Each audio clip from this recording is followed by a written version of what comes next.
on the swimming note, there's a brand new documentary that's just been made looking into the amount of non-white people who regularly don't swim at all. So award-winning filmmaker and co-founder of the Black Swimming Association, Ed Accura, has made a new docuseries and it's called Changing the Narrative. Some of these figures actually are pretty shocking. There's a shameful reality, that's his quote, that 97% of black adults and 96% of Asian adults in England don't swim or participate in water-related activities. So what is it? Why is it? Well, the series explores the deep-seated cultural barriers that prevent young black and Asian individuals from swimming and highlights personal stories as well of people trying to break these cycles. So I had a chat to Ed, who's the director, and Kahlea Allison, who also stars in the film. So I asked Ed to tell me about changing the narrative because it's an important topic and the figures are pretty shocking. Yes, it is shocking. I personally only learned to swim about 2-3 years ago. Will I call myself a swimmer? Probably not. So the documentary is a fly on the wall documentary that delves into the reason for the low swimming participation among Black and Asian communities by capturing the daily lives of a group of young people to uncover the underlying disconnect. It's a big issue.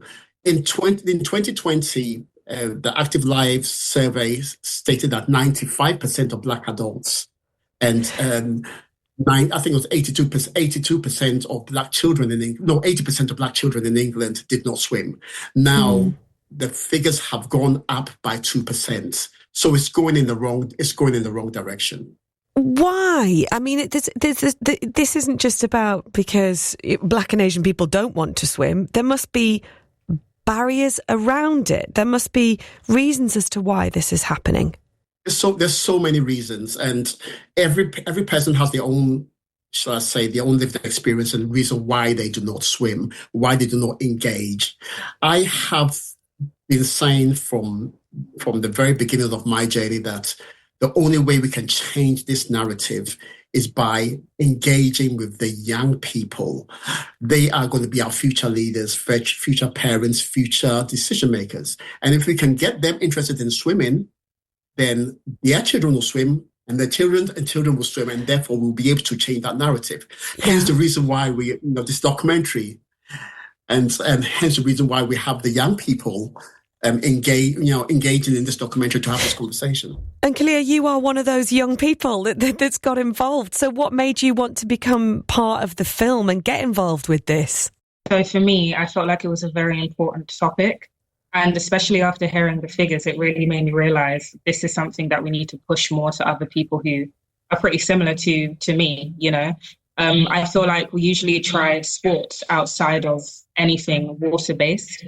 And that's centered around fear. That's centered around, I would even say, a bit of self-consciousness, because we don't really have a lot of access to, I guess, even swimming pools, or even if we did, there's a lot of ingrained fear of swimming, whether that's traumatic past or whether that's just not being able to be around people who can actually teach you that.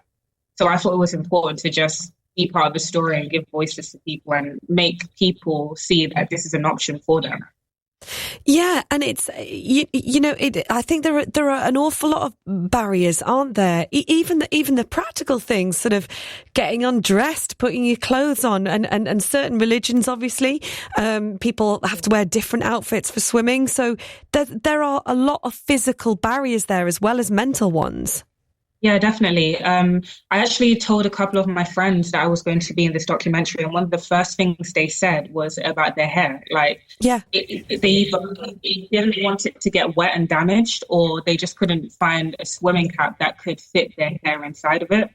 And I feel like it's such a simple, but it makes such a big difference to why people think they can swim or want to even step inside of a swimming pool.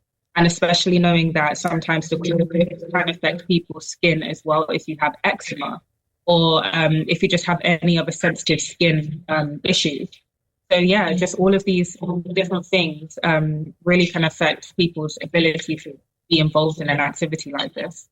How did you feel, Kahlea, once you did start to swim and the more you swim, the better you get? How did you feel when you were in the water? I've always wanted to get better at swimming, and in most things I do, I want to usually get a lot better. Yeah. I did it when I was in secondary school. My secondary school actually has a swimming pool, but they did it as a termly activity. So after I would say about 3 months, we would then move on to something else. So I was never able to actually develop the skill to learn and keep the skill of swimming. And because of that, it's kind of made me shy away from actually entering into the water, mainly because I didn't want to be embarrassed or just the fear of drowning. And now when I go on holiday, I'm just really attracted to the sea and the beaches. And I try and test myself. I try and enter the water. I won't go too far, too deep. Um, I'll enter the water. I'll try to go all the way down to like where my neck is and try to get comfortable in the space. Try to learn how to float a bit. And a few times I try and swim, but it never really works out. So that's really something I want to get better at, just for like, even when I go on holiday, to just enjoy the water. Really interesting, isn't it? And I'd be interested to get your thoughts on it if you're listening to the show now and you might be coming from that perspective.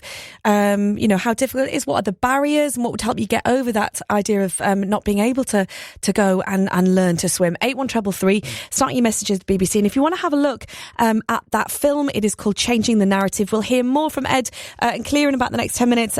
So we're going to get more now from our chat about people from minority ethnic backgrounds and swimming.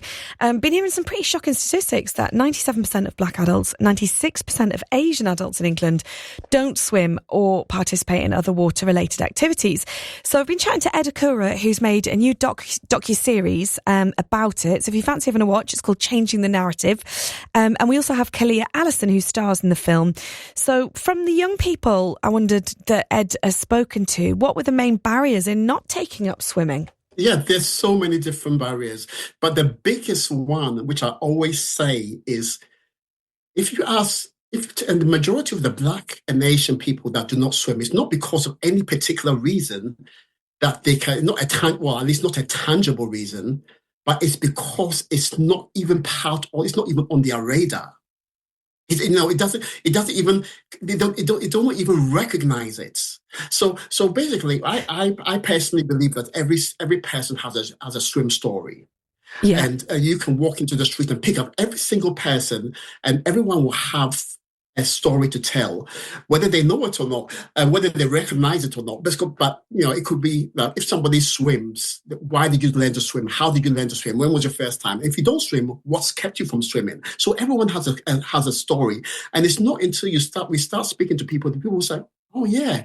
And then the story comes out that, the reason why I don't swim is because of this. But a lot of people, like I said, going back to what I said initially, a lot of people it's not even part of the conversation. It's not part of their daily life. And it's not part of anything they do. And that's what we are trying to change here.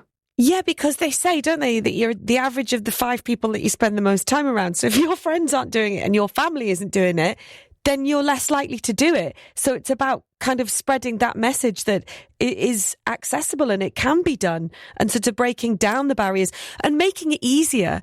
Can swimming pools do more? Can, like Kahlea, you mentioned the right hats, the right equipment, all of those things. Do you think swimming pools can do more to make it more accessible for Black and Asian people? Yes, I do. And something as simple as just representation. When you see people who look like you, yeah, and you have this comfort in recognizing people that just look like you think it's possible. So it really goes a long way, representation. The swimming caps definitely would go a long way. I believe there are more, but those are the main 2 things that come to my mind. Yeah, it's interesting because I'm doing a bit of a challenge at the minute, so I'm doing quite a lot of swimming, and I'm a white privileged woman, 52-year-old woman and I found it a bit like, I don't know if I want to get in a swimming costume and get in the water. So, and I haven't got any of those other barriers, so I think it can be quite daunting. But where I'm swimming it's a very diverse area, and it's actually lovely to see because it is not just exclusively white people at all in that swimming pool at 6 o'clock in the morning. There are Black people in that swimming pool, there are Asian people in that swimming pool, and it's actually lovely and refreshing to see that.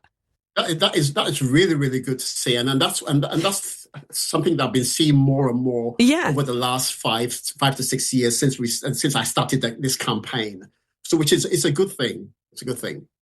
So if people want to see the film, where can they see the film? And also, Ed, do you think it will give people maybe a bit of inspiration to have a go and try and find places that they can go and swim?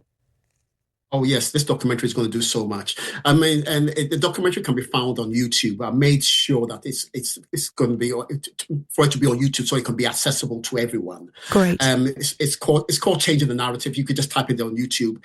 And we are now on episode 2. Episode 3 is coming out on Sunday, and there's a lot of people, both especially white people, who have said that, oh, it's been a sensitive subject, so we haven't been able to talk about it, and we want to know so much about it, but we're so scared to ask just because of the sensitivity. Yeah. Well, now there's a chance to watch it, and you can find out everything you want to know about this issue with swimming within our communities. Yeah, better to watch and ask and learn than to just, stay stum.